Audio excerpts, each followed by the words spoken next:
Boa noite e benvidos ao Auditorio de Galicia, o fogar de Real Filarmonia de Galicia e o concerto desta noite. Welcome to the Auditorio of Galicia and to tonight's concert by the Real Filarmonia de Galicia. Nuns minutos, ides a escoitar duas pezas. In a few minutes, you'll be able to hear two works on tonight's program.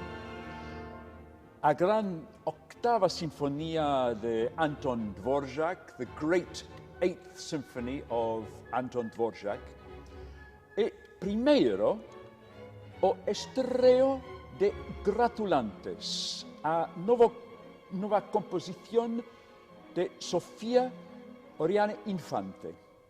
And first of all, for the first time, the world premiere of Gratulantes, the new composition of Sofia Oriana Infante. A sua obra é parte dunha colección de encargos sobre a temática do Xacobeo. Her new piece is part of a collection of commissions by the orchestra around the subject of the Xacobeo, the festival here in Santiago for the Xacobeo, for the year of the Xacobeo. Son muy afortunado de ter a Sofia aquí conmigo. I am delighted to be able to welcome here the composer, Sofia, to be with me tonight for this introduction. Ella non è tan so una brillante compositora, she's not only a great composer, pero tamén unha boa intérprete. She's also a great interpreter, so she can do all my work for me. Sofía, contanos sobre a túa nova peza. Pois Gratulantes, como ben dixo Paul, é unha peza que está inspirada no ano xacobeo. Para elo baseime nunha peza do Códice Calixtino, que se chama Gratulantes Celebremos Festum, é unha composición do século XII polifónica, no texto fálase sobre a celebración do Santo Apóstolo Santiago. The title Gratulantes is from a longer title, and the name of the whole title is Gratulantes Celebremos Festum. Celebremos Festum. Celebrating the festival around the Apostol. Exactly, perfect. Yeah. So it's basically that. I changed to the English, I don't know why, but... In galego. En galego. So, así que exactamente, precisamente eso, no? O texto fala da celebración do milagro do Apóstolo Santiago, como ben dixen antes, é do século XII, é unha peza moi importante no tema das composicións polifónicas, é unha referencia internacional, como outras coleccións, como o Tropario de Winchester ou outras coleccións. Sabedes que o códice é unha referencia mundial, entón pareceume interesantísimo escoller esta peza, ¿no? para Gratulantes. It's a piece, it's part of a big collection of polyphonic pieces which are kept in the cathedral. Yeah? And it's a very important piece, a very important original piece within this collection. Yeah? Exactly. Your piece. Más de mi pieza.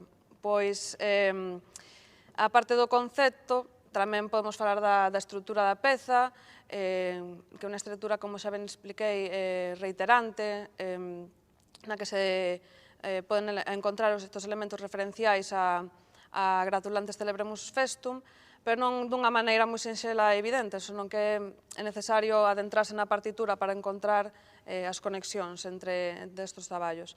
Entón, só a persoa que escoite, que sexa entendida no tema, poderá atopar estas conexións auditivamente.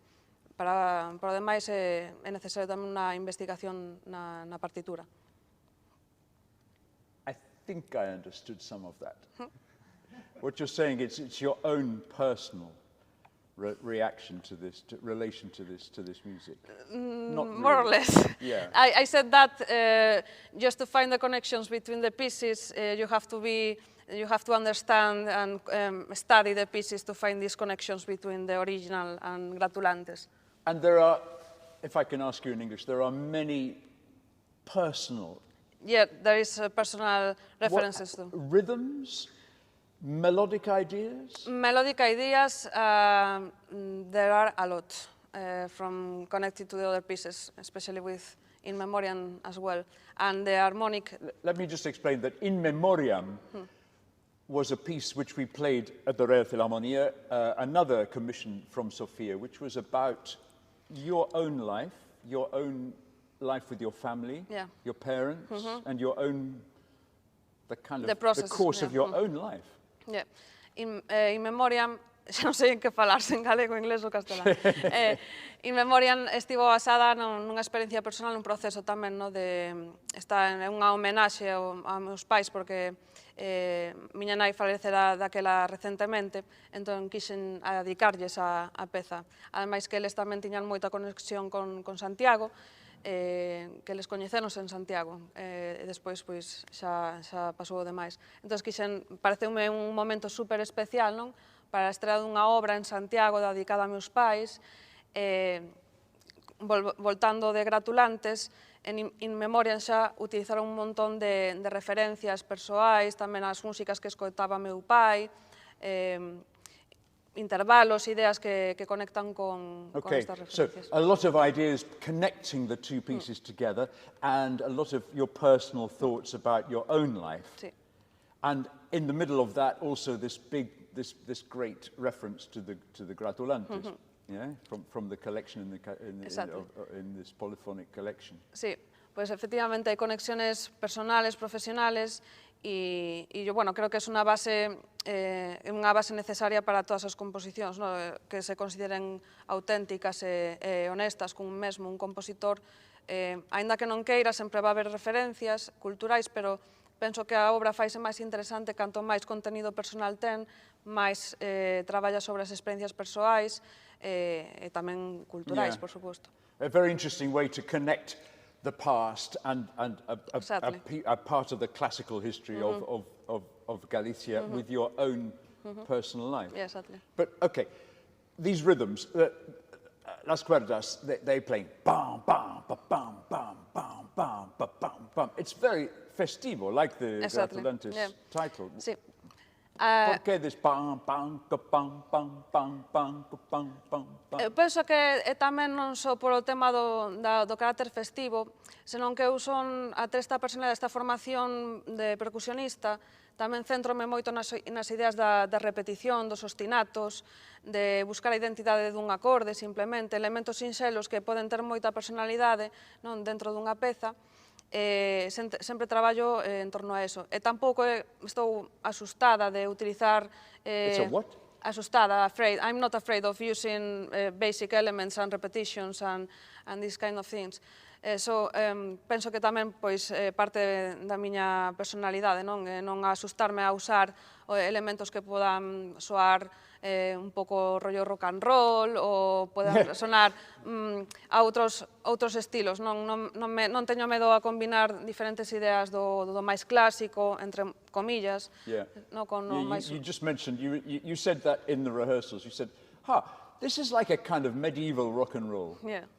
And you're not afraid, like you just said, you're not afraid to combine things which are completely modern or completely your own character with music which is from hundreds and hundreds of years ago. Exactly. Entonces, pues eso, básicamente, e creo que a originalidade dun compositor é en saber facer, non combinar as experiencias persoais, o que bebes e mamas da cultura, da historia, e todas estas combinadas dunha forma que sexa o máis coherente posible, non?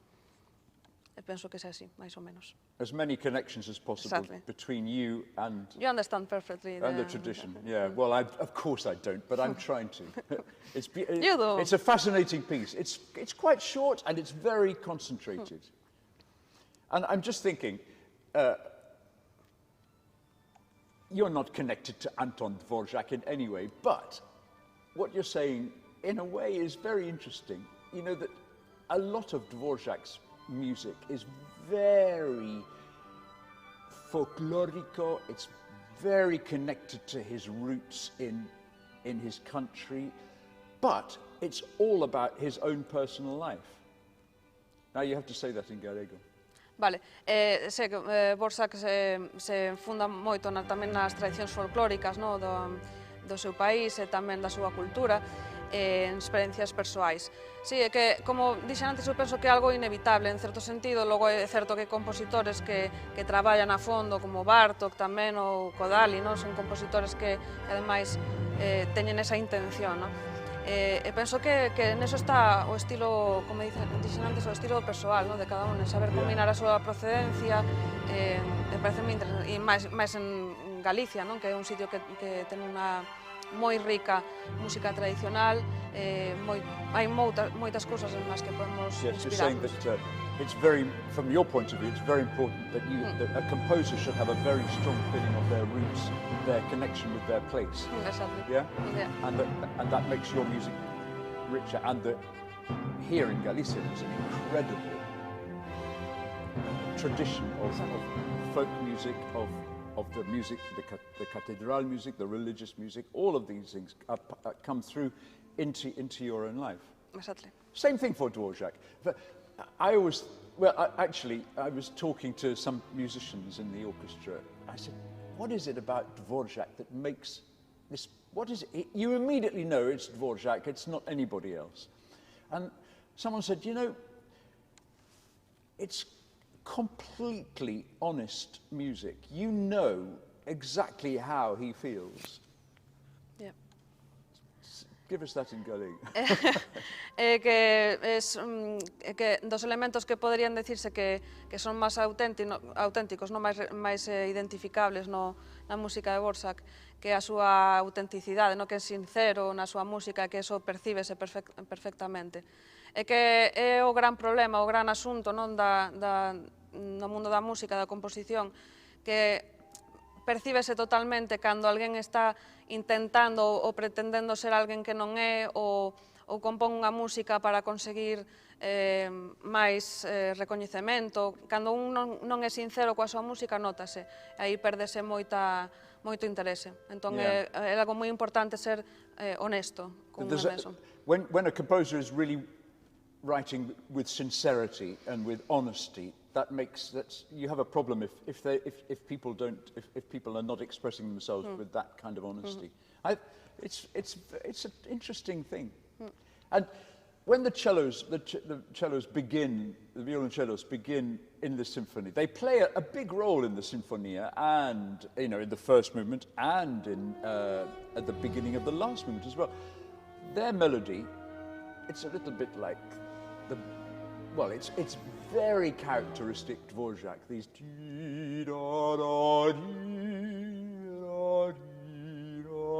long melodies. But you think, it's his song, nobody else could write that song. And it's his, there's no singer, but the cellos are singing for us, and somehow it's like a song that, there is a song, there's a song he wrote called Songs That My Mother sang to me, and you think, like you, it's his mother, it's his life, it's his friends, it's his town, Sí, bueno, repito un pouco o que acabas de dicir, a maneira que ten de instrumentar neste caso refírese ás melodías dos chelos, a intensidade e as melodías que é capaz de crear, que son moi intensas, moi auténticas, moi identificativas do compositor. For tonight we're in the world of Dvorak and the world of your piece, and they're both very personal pieces. So I'm looking forward very much to playing them in a few minutes. Me too. Tell us that. Estamos desexando que isto comece xa e encantados de que o público disfrute moitísimo. Yeah, we hope the audience, both here in the hall and the many people watching around the world for these streamings, will enjoy this music as well. Thank you very much. Muitas gracias. Thanks, Sofia. Thank you. Muitas gracias.